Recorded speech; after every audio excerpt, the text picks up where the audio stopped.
Okay, good afternoon, everyone. Yeah, thanks, Sherry, and everyone at Keck who has enabled a lot of this exciting science to happen. So, good afternoon, everyone. I'm Kaustav. I'm an incoming fifth-year PhD student here working with Professor Mansi Kasriwal and the Zwicky Transient Facility Group. So today I'll be speaking about this spectacular transient SN 2023 ZA, which we believe to be an ultra-strip nickel-core supernovae from a low-mass progenitor. I'll explain all of these jargons along the way. So in this animation, you see that a neutron star or a compact object is stripping off another star, and that stripped material is being distributed all around the binary star system. And after some time, this star then explodes. It would be helpful to keep this picture in mind.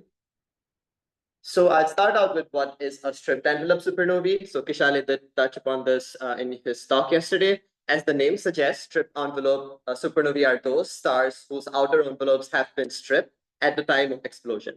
So a possible formation channel for this is that you have two stars in their zero-age main sequence in a binary system. The more massive star overfills its Roche lobe and undergoes one round of mass loss. And then it becomes a helium star, and then eventually it explodes as a normal stripped envelope supernovae. But there are the supernovae called ultra-strip supernovae, which could have ejecta masses even lower than 1 solar mass. For example, IPK14GQR. Then how do we get to these systems? So naturally, to get such a low amount of ejected mass, we require extreme level of stripping, and we require that the stars in the binary system to be close by. So the surviving companion in my previous story, if it also overfills its Roche lobe and then undergoes multiple rounds of Roche lobe overflow, multiple rounds of mass loss, then what could happen is that the surviving companion later on also becomes a helium star and then explodes as something called an ultra-strip supernovae. And these are the types of systems which could give rise to double neutron star systems, and which could potentially merge in a Hubble timescale, giving rise to this kilonovae that we all love. So we believe that SN 2023 ZA is one of such ultra-strip supernovae candidate. So the story starts on 7th December last year when ZTF discovered a fascinating object which was extremely fast fading. It was fading by almost 0.5 magnitudes every night.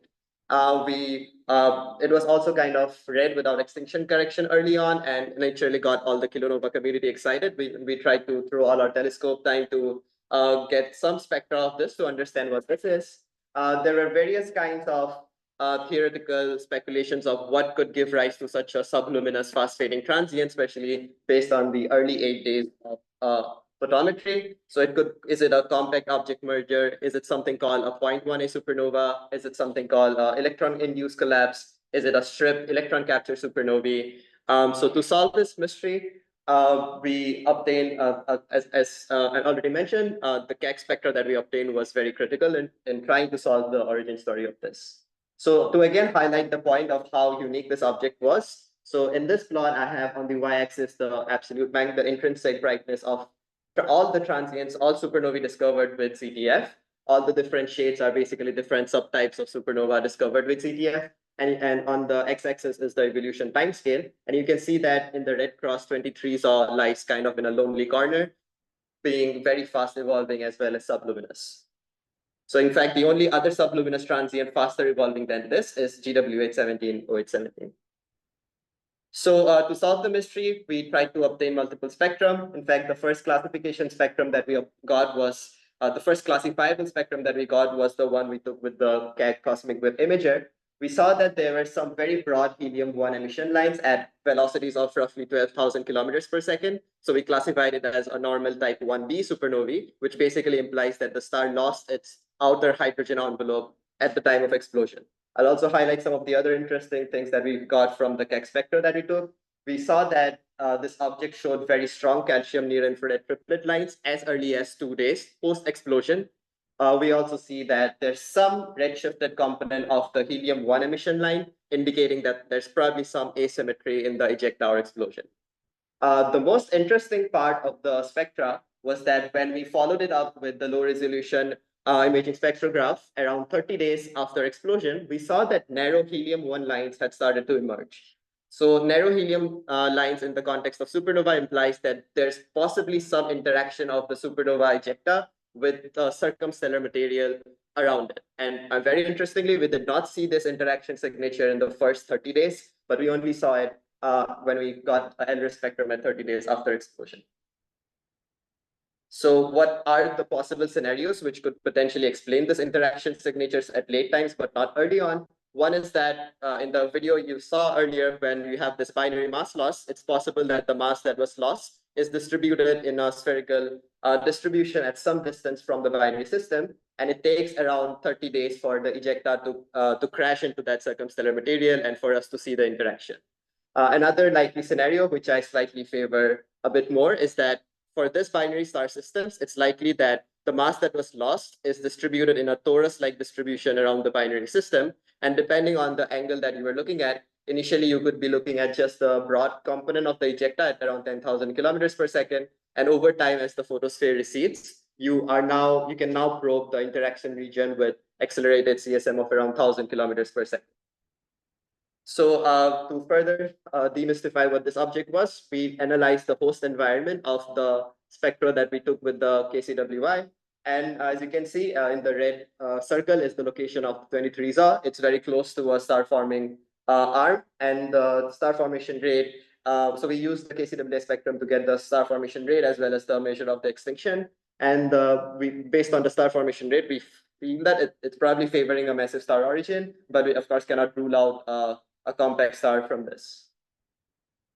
So to further understand what this is, we try to model the light curve of the object. For this, we adopt two approach. One is we simulate the whole star with the MESA code, where we simulate various stages of nuclear burning, various stages of binary mass transfer, and then explode that star using a radiative hydrodynamic code called SNEC.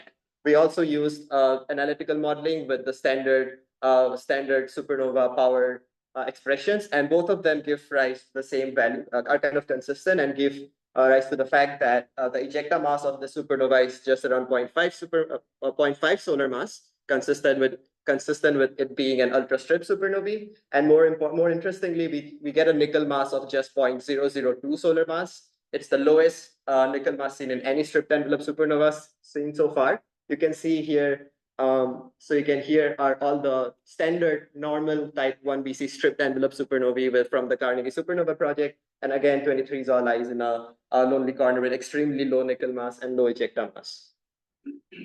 So now we know that this object has very low nickel mass, it has very low ejecta mass, very low explosion energy. What can we infer from this about the progenitor itself? So one possible way to get very low nickel mass is that you explode a very massive star, but then a lot of the nickel that's being synthesized falls back to a black hole. But those models predict very low ejecta velocities. The 12,000 kilometers per second expanding velocity that we see are not consistent with this picture.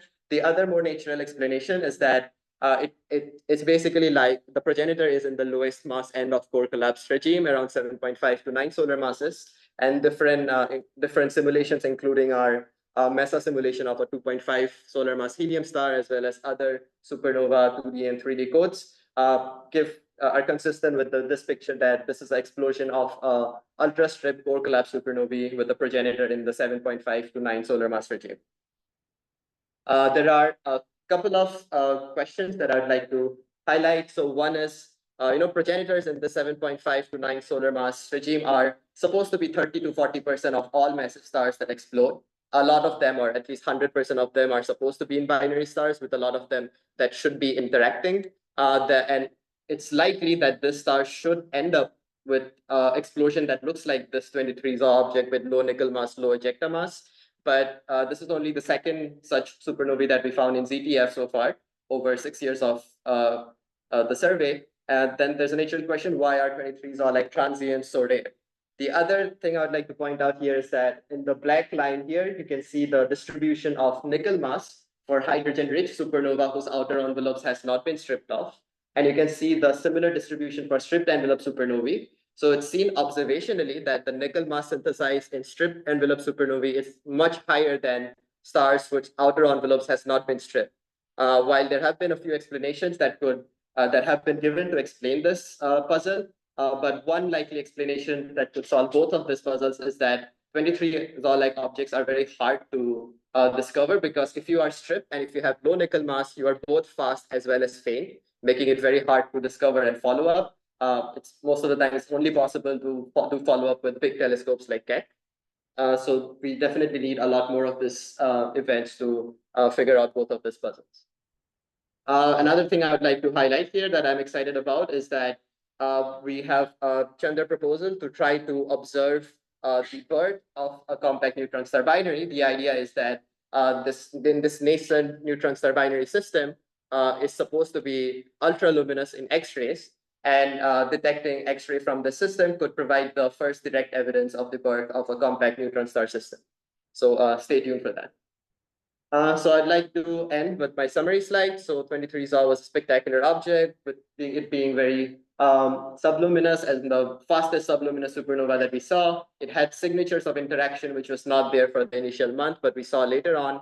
It's all the light curve plus spectra simulations and the host environment favor that it's likely a 7.5 to 9 solar mass ultra-stripped progenitor star in a binary system, which had the lowest nickel mass that we have seen in any stripped envelope supernova seen so far. And we need more of these events to figure out if stripped stars actually synthesize more nickel than non-stripped stars. And what about the missing stars in this mass range? Thank you.